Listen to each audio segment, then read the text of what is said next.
आओ विभीषण, लंका के सिंहासन पर बैठो और लंका का भविष्य बनाओ। जो आपकी आज्ञा प्रभु। विभीषण, मैं आज से आपको लंका का राजा घोषित करता हूं। हम सभी को आशा है कि आप लंका वासियों पर न्याय से उनकी भलाई और उन्नति के लिए राज्य करेंगे। लंका वासियों, मैं प्रतिज्ञा करता हूं कि न्याय और उन्नति के लिए लंका पर राज्य करूंगा।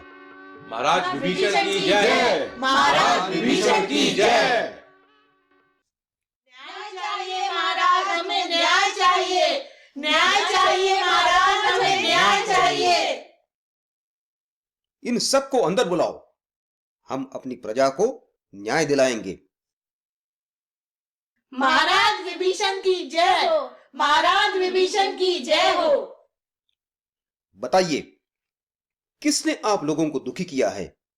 हम आपको न्याय दिलाएंगे। महाराज, इस वानर ने हमारा घर जला दिया। हमारे पति युद्ध में मारे गए। हमारे पास कोई घर नहीं है। कौन बनाएगा हमारे बच्चों के लिए घर? मैं तो सुग्रीव हूं। मैंने थोड़ा ना लंका जलाई थी। लंका तो हनुमान ने जलाई थी। हमें क्या पता, ये सारे वानर एक से तो लगते हैं। ठीक है, ठीक है। हनुमान, तुम पर आरोप है कि तुमने इन लोगों के घर जला दिए। तुम अब अपने बचाव में क्या कहना चाहते हो? इसमें मेरी कोई गलती नहीं है महाराज।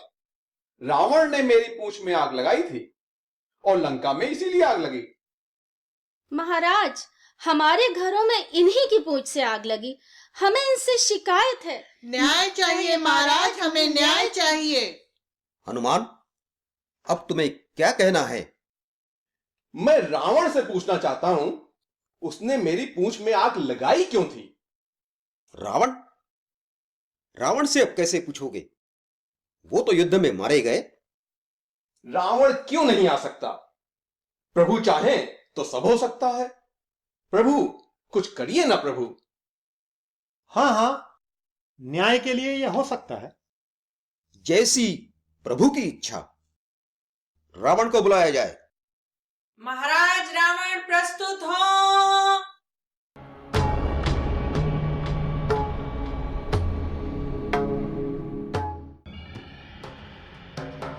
देशद्रोही, मेरे साथ गद्दारी करके मेरे ही सिंहासन में बैठा है। तुझे लज्जा नहीं आती? मुझे बचाइए प्रभु, मुझे बचाइए। महाराज विभीषण, वापस आ जाइए। अब यह आपका कुछ नहीं बिगाड़ सकते। अब ठीक है, अब ठीक है। महाराज रावण, शिव जी को साक्षी मानकर कहिए, जो कहेंगे वो सच कहेंगे और सच के सिवा कुछ नहीं कहेंगे। ठीक है, हम सच कहेंगे और सच के अलावा कुछ नहीं कहेंगे। हे रावण, आपको याद है कुछ दिन पहले आपने यहीं पर मेरी पूंछ जलाई थी? हाँ, जलाई थी। महाराज विभीषण, देखिए, महाराज रावण मानते हैं कि इन्होंने ही मेरी पूंछ जलाई थी और इसीलिए लंका जली। लंका वासियों, महाराज रावण अब आपके गवाह है। पूछिए क्या पूछना है। महाराज रावण, बताइए, आपने हनुमान की पूंछ क्यों जलाई थी? इस प्रश्न का उत्तर देने से पहले मैं हनुमान से कुछ प्रश्न करना चाहता हूं। हनुमान, बताइए, आप लंका के निवासी हैं? नहीं।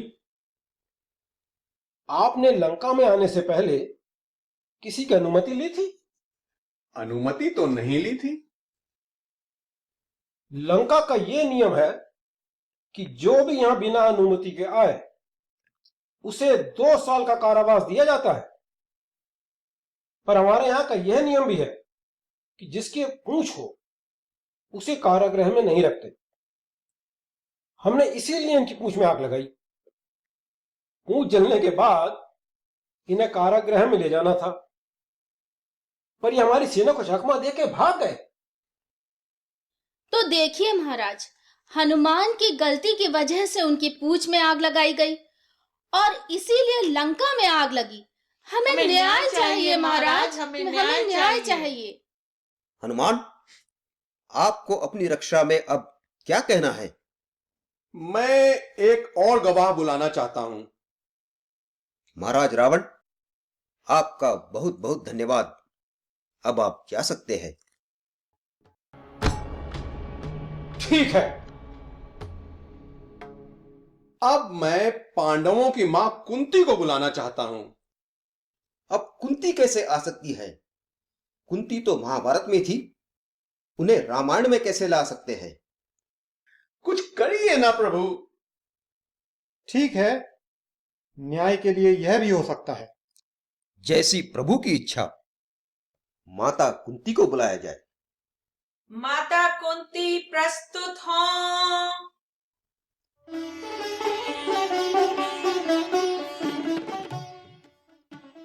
प्रणाम श्री रामचंद्र जी। मेरे अहो भाग्य, आपके दर्शन हुए। माता कुंती, आप शिव जी को साक्षी मानकर कहिए, जो कहेंगी सच कहेंगी और सच के सिवा कुछ नहीं कहेंगी। मैं सच कहूंगी और सच के सिवा कुछ नहीं कहूंगी। माता कुंती, आपका बहुत धन्यवाद, आप यहाँ आई। जहां रामचंद्र जी साक्षात हो, आप हमें कभी भी बुला सकते हैं पवन पुत्र। आपको याद है जब आप अपने बेटों के साथ वर्णावत मेले में गई थी? हाँ हाँ, बिल्कुल याद है। हमारे समय में वर्णावत विश्व का सबसे सुंदर शहर था। तो सबको बताइए वहां क्या हुआ था। हम वर्णावत के सबसे भव्य महल में ठहरे थे। सब तरह के सुख थे उसमें। लेकिन एक रात पुरोचन ने दुर्योधन के कहने पर उस घर में आग लगा दी। आपको आग लगने से कुछ नुकसान हुआ? नहीं, हमें तो बुद्धिमान विदुर ने पहले से ही सतर्क कर दिया था। जब वो घर जला था, हम उसमें थे ही नहीं।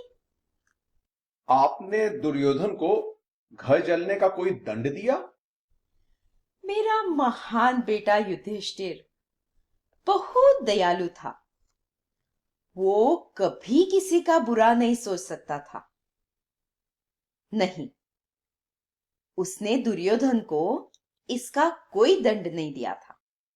महाराज, इस बात पर ध्यान दिया जाए कि दुर्योधन को कोई दंड नहीं मिला था और लंका में भी केवल घर जले थे, किसी को कोई चोट नहीं लगी थी। लंकावासियों, माता कुंती अब आपकी गवाह है।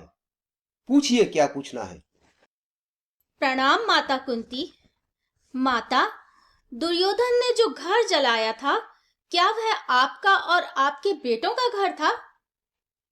नहीं, वो घर तो दुर्योधन का ही था। तो दुर्योधन ने अपना ही घर जलवाया था? हाँ।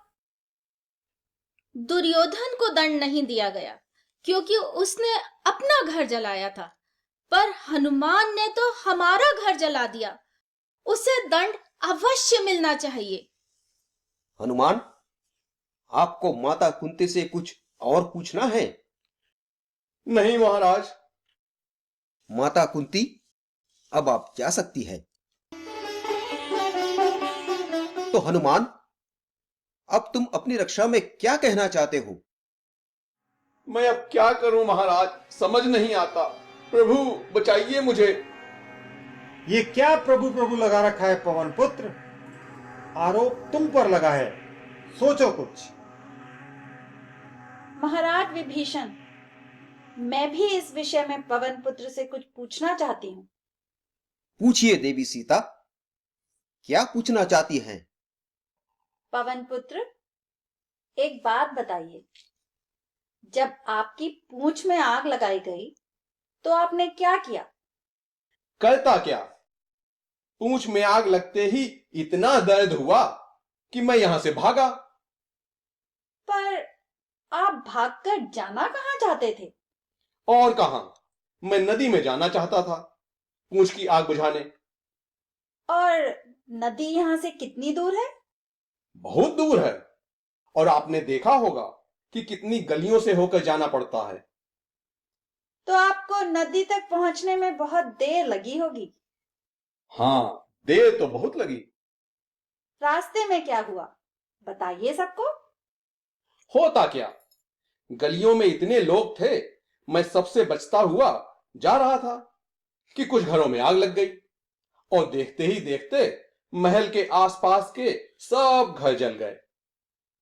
महाराज विभीषण, ध्यान दिया जाए कि पवन पुत्र ने जानबूझकर आग नहीं लगाई थी, उनसे अनजाने में गलती हुई थी। लंका वासियों, आखिर हनुमान से गलती हुई थी, आपको अब भी उनसे शिकायत है? गलती किसी से भी हुई हो, पर महाराज, घर तो फिर भी हमारे जले ना। हमारे बच्चों को रहने के लिए जगह चाहिए। यह वानर लंका में आया ही क्यों? मैं तो माता सीता की खोज में आया था महाराज। पर आपको भेजा किसने था सीता को ढूंढने? मुझे मेरे प्रभु ने लंका भेजा था, और उनके लिए मैं कुछ भी कर सकता हूं। तो महाराज, इस सब के उत्तरदायी तो श्री रामचंद्र जी हुए।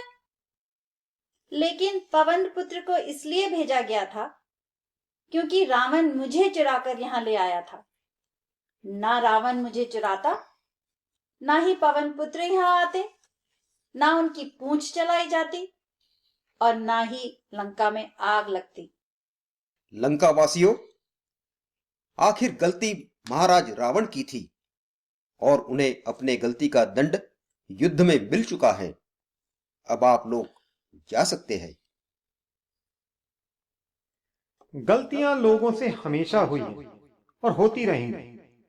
गलती चाहे जानबूझकर हुई हो या अनजाने में, चाहे गलती किसी के गलत आदेश की वजह से ही हुई हो, नुकसान तो बेकसूरों का होता है। यह हर नाटक की कहानी है, और हर नाटक कभी ना कभी समाप्त होता है। एक एक करके सब पात्र चले जाते हैं, और श्रोता सोचते रह जाते हैं, क्या बेकसूरों को न्याय मिला? क्या गलती करने वालों को उचित दंड मिला? और कुछ यह कहकर रह जाते हैं, यह सब तो प्रभु की लीला है। हमारा नाटक अभी समाप्त नहीं हुआ है। आइए देखें और क्या बचा है देखने को।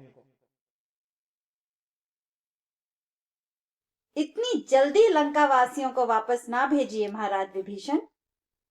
जैसे आप रावण के वारिस हैं और इस सिंहासन पर बैठने के अधिकारी, वैसे ही उनकी गलतियों के उत्तरदायी भी आप ही हैं, और आपको ही रावण की गलतियों का समाधान करना होगा।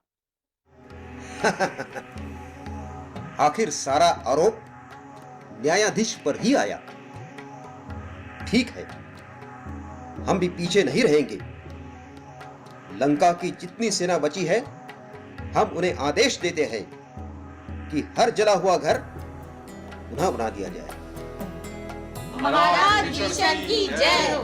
महाराज विभीषण की जय हो।